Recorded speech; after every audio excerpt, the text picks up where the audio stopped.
I do want to be real, and you're real when you talk about your use of these tools. So you're like, look, I'm on my phone, but here are some rules. Don't sleep with it in your room. Right. Take a break from it. Right. Last hour at night, first hour in the morning.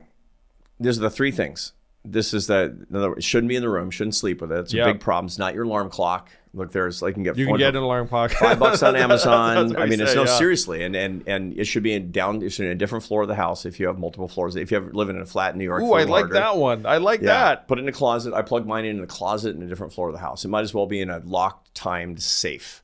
There's no chance I'm looking at that. Last hour of the day, first hour of the morning, you need to start well. You need to program the first hour of the day is the most important hour of the day. You should be up before sun up. You should see the sun rise, and you should not have your phone out before the sun rises. These are sort of the basic set of rules. You should never have it during meals. People actually get oxytocin, a neuropeptide of human bonding, when they eat and have eye contact. And if you even have the phone face down on the table, it'll distract you and cut your oxytocin. So you will bond less. And so these are the rules. Never from an hour before you go to bed until an hour after you get up, there is no phone in your life and not during meals. And if you just do that, you'll be fine. Now, there's tech-free zones as well. There's public policy. You and I are policy wonks. There shouldn't be a single classroom from kindergarten through PhD in the world where a phone is allowed. And by the way, during the whole day, especially lunch, is the most important time when you shouldn't actually have phones. You should lock them up at the beginning of the day and not give them back till the end of the day.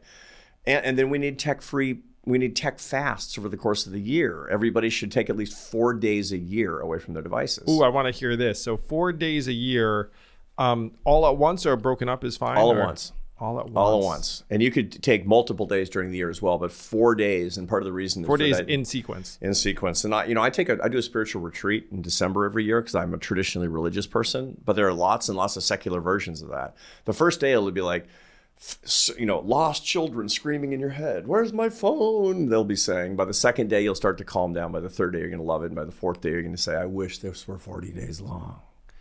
You're right. Your life will change. Wow. Yeah. Well, so I will say, for people who know me well, I do sleep with my phone in another room, not in a different floor, because I live in a New York apartment, et cetera, et cetera. I do. You don't have to live this way, Andrew. You don't have to live this way. I do take breaks throughout the day. I do try and get away from it for an hour before I go to bed. So these things are all good. I do try to eat meals without it.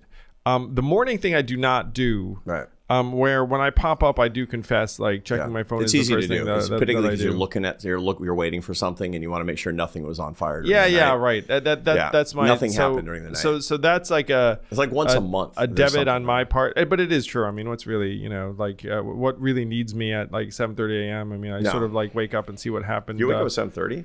6:30. I don't know. It varies. I mean, my kids are out the door by 7:30, so that's like the latest I would wake up. We can talk about that too, because there's a ton of research.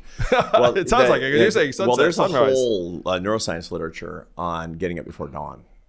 And 7 o'clock in the wintertime is before dawn, but even during the summer. So I get up at 4:30 every day. It's hard. It's really because I'm not naturally, that much of a morning lark chronotype.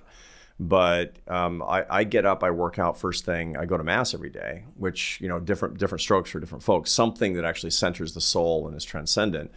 And all of that before I'm significantly on any amount of devices. And boy, it's really changed my life. Yeah, that's like 2 or 3 hours of peace. Yeah, that's right. No, I'm not going the whole 2 or 3 hours without the device. I try to go the whole first. And sometimes I slip because I got something going on. But the truth is that you need to take care of your brain. You have to take care of your brain. And the first hour of the day, the more you're in the right hemisphere of the brain, the more mystery and meaning will be in your life.